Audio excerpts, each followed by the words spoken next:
스티븐 호킹 박사와 불교, 과학 불교.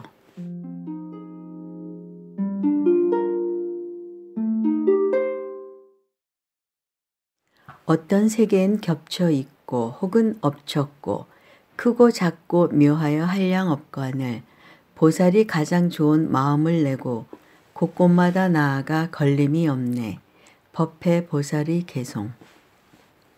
앞에서도 말씀드렸지만 저는 7, 8년 전쯤에 화엄경만을 꼬박 3년 독경한 경험이 있습니다. 특별한 동기가 있었던 것은 아니고 그간의 제 수행법은 독경, 경을 소리내어 읽음과 사경, 경을 그대로 베꼈음이었습니다. 원래 병약한 약골인지라 참선이나 장기간의 기도 등은 엄두를 내지 못할 형편이었습니다. 그 병약함은 지금도 마찬가지이기는 합니다. 그래서 스스로 생각한 수행 방법이 독경과 사경인데 이 방법은 건강이 허락하는 대로 틈틈이 또 법당이 아닌 방이나 책상에서도 할 수 있는 수행법이기 때문이었습니다. 그렇게 한 20년을 하다 보니 남은 경전이라고는 화엄경밖에 없을 정도가 되었습니다. 마침 그때 오른쪽 눈에 백내장 수술을 하였는데 늙어 눈이 나빠지면 염불이나 참선은 할 수 있어도 경전은 볼 수 없다는 걱정이 더 신심을 내게 하였습니다.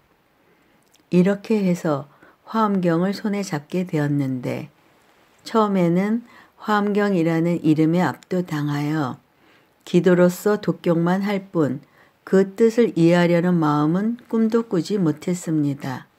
더군다나 다른 경전을 읽을 때 그랬듯이 목탁을 치며 읽는다면 아무리 빨리 한다 하더라도 진도가 나가지 않고 더욱 손목이 아파 한 번도 다 읽기 어렵다는 판단이 섰습니다. 당장 목탁을 버리고 법당에서 소리내어 아주 빠르게 읽기를 하였습니다.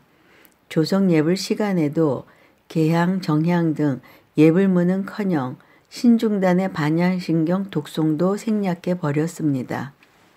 내가 부처님의 깨달음인 그 자체인 화엄경을 독경하는데 예불문과 반야신경이 무슨 의미가 있겠느냐는 당돌함에 차 있었기 때문입니다.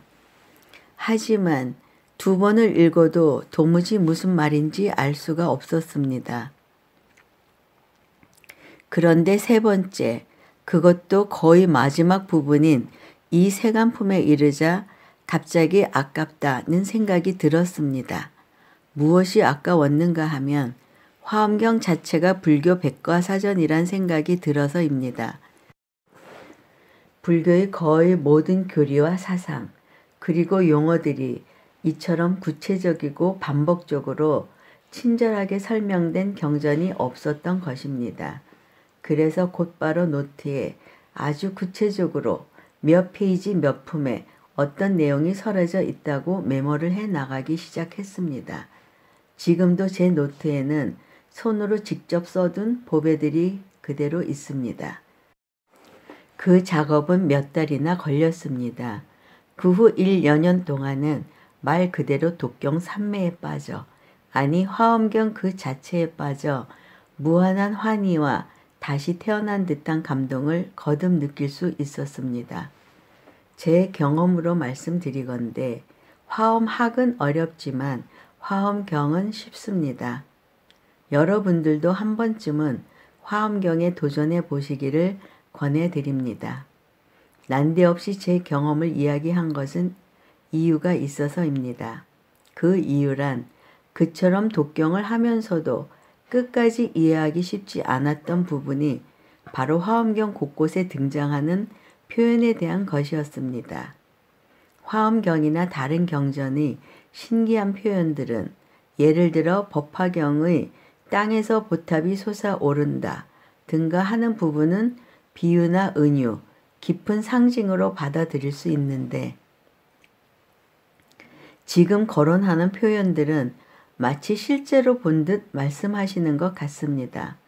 앞서 우주는 어떻게 생겼을까에서 우주망원경 허블이 찍은 사진까지 들이대었지만 같은 세계 성취품 중 보현보살의 개성 하나를 새삼 소개하면 한 티끌 속의 크고 작은 세계가 갖가지로 차별함이 티끌 수와 같고 평탄하고 높고 낮음이 각각 다른데 부처님이 모두 가서 법륜을 굴리시네. 이 개송이나 이번 법회보살의 개송이나 단순히 화엄사상, 즉 법성계의 하나 속에 모든 것이 들어가 있고 다시 모든 것은 하나 속에 들어간다는 일중일체 다중일을 말하고 화엄학의 전문 용어인 그 어려운 법계 연기와 사정법계로 설명하기에는 저에게는 만족스럽지가 않습니다. 물론 맞는 말이고 정확한 해석임에는 분명하지만 그것에 대한 해설이 영 구태의연하여 일반인은 물론 불교를 어지간히 공부한 사람들도 이해하고 받아들이기에는 너무 관념적이고 실감이 나질 않기 때문에 불만이라는 겁니다.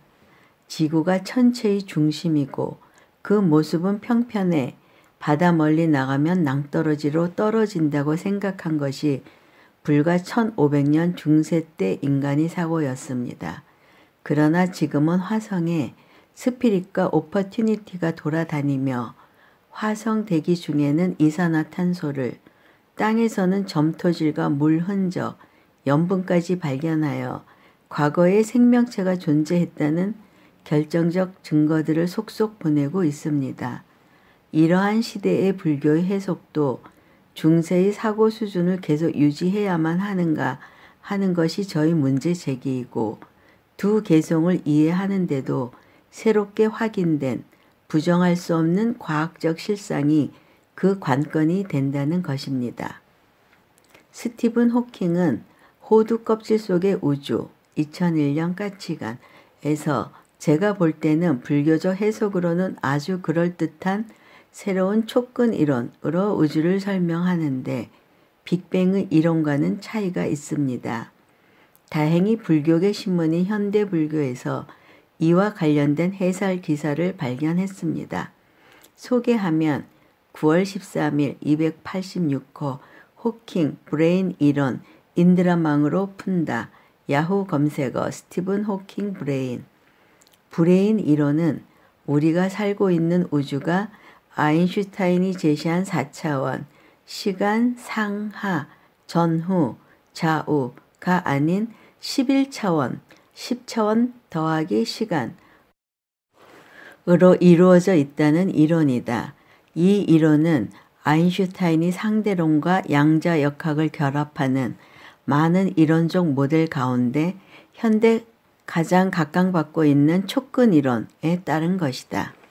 촉근 이론이란 자연계를 구성하는 기본 입자들이 사실은 미세한 끈으로 이루어져 있다는 이론이다. 촉근 이론에 따르면 우주는 11차원으로 이루어져 있는데 이 중 4차원만 우리 눈에 보이고 나머지 7차원은 아주 작게 접혀 있어 작게 접혀 있다는 표현에 주목하십시오. 개송에 나온 표현과 흡사합니다. 관측하기 어렵다는 것이다. 김용정 박사는 촉근 이론에서 말하는 입자는 일반적으로 생각하는 알갱이가 아닌 초속 30만 킬로미터 이상으로 달리는 것들, 즉 우주선이며 이렇게 볼 때 촉근 이론은 화엄경에서 말하는 인드라망과 같은 맥락으로 볼 수 있다고 말한다. 인드라망이란 제석천의 궁전을 장엄하는 그물망을 뜻하는 말로 만물이 모두 상관관계를 갖고 연결돼 있다는 연기적 세계관을 의미한다.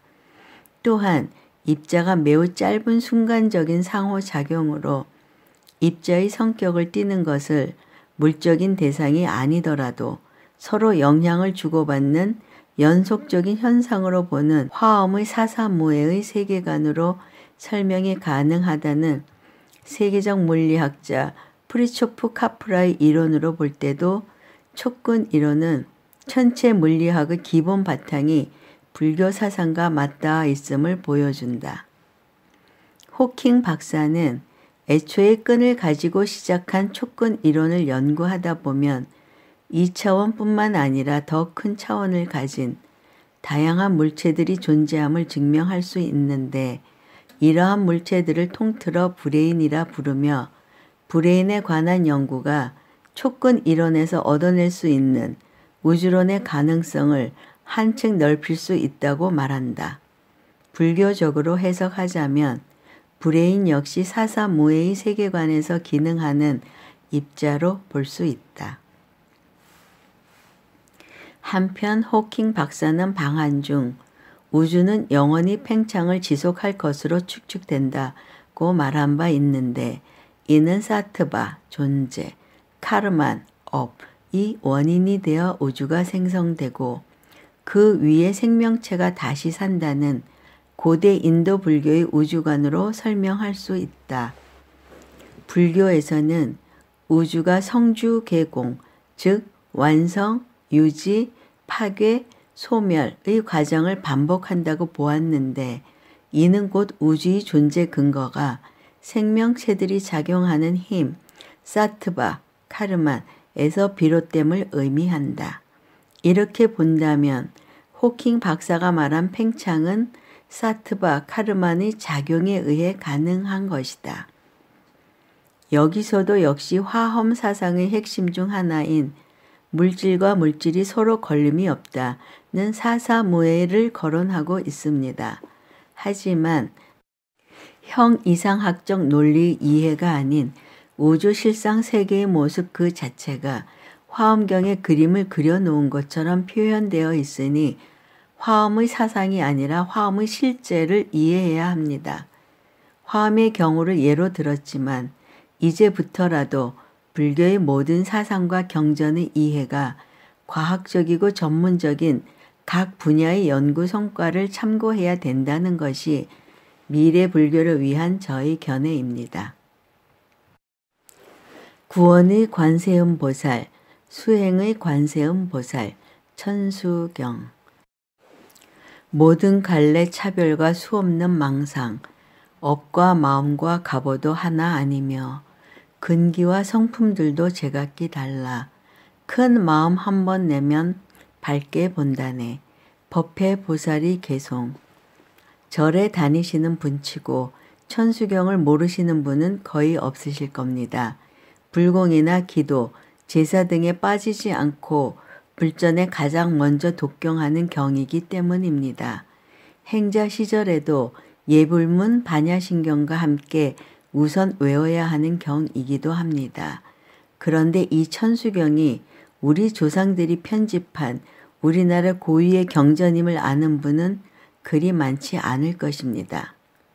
천수경은 조선 성종 7년 1476년에 최초로 간행된 천수천안 광대원만 무예대비심 대다라니 경이 그 모체가 된다고 하는데, 원래의 경명은 천수천안 관자재보살 광대원만 무예대비심 대다라니 경이라 하여 이름이 꽤 깁니다.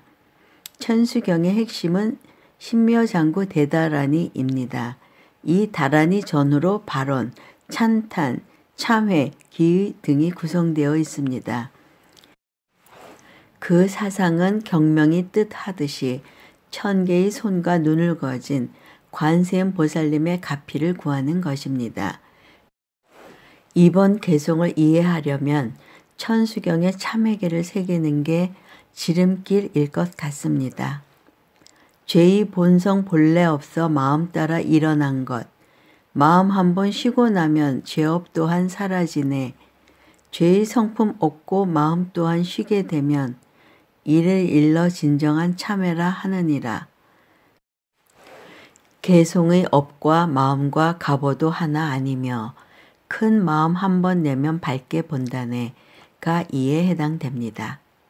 천수경을 거론했으니 이왕이면 관음신앙에 대해 공부하겠습니다.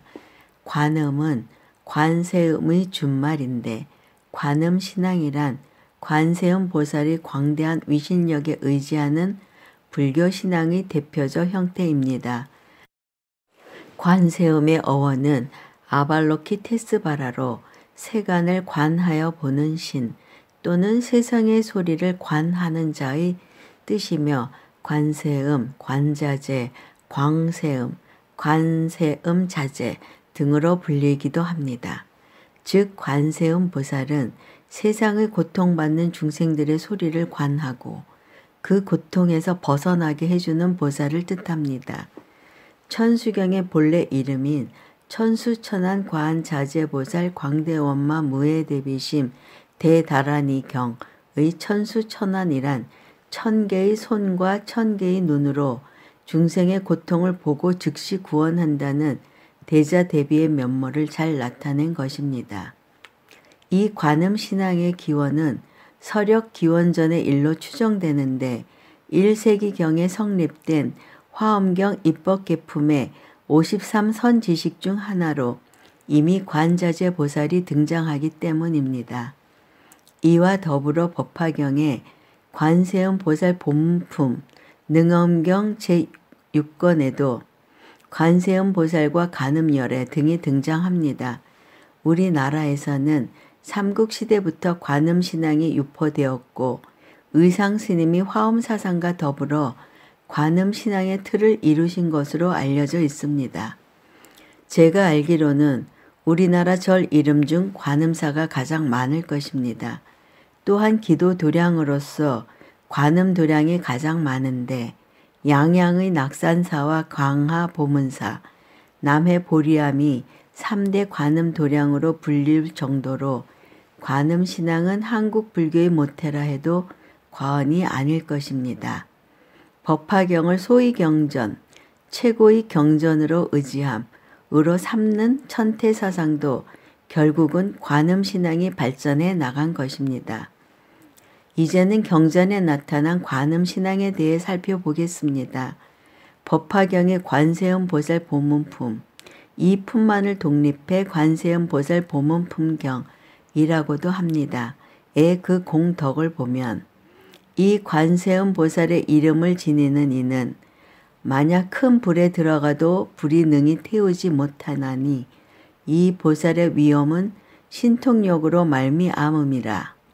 그리고 큰 물에 떠내려 가더라도 그 이름을 소리내어 부르면 곧 얕은 곳에 이르게 되며 만일 백천만억 중생이 금, 은, 유리, 자거, 만어, 산어, 호박, 진주 등의 보배를 구하려고 큰 바다에 들어갔다가 폭풍을 만나 그 배가 나찰들이 나라에 표류하였을 적에 그 가운데 한 사람이라도 관세음 보살의 이름을 부르는 이가 있으면 여러 사람들이 모두 나찰이 난을 벗어나게 되나니 이런 인연으로 관세음 보살이라 이름하나니라.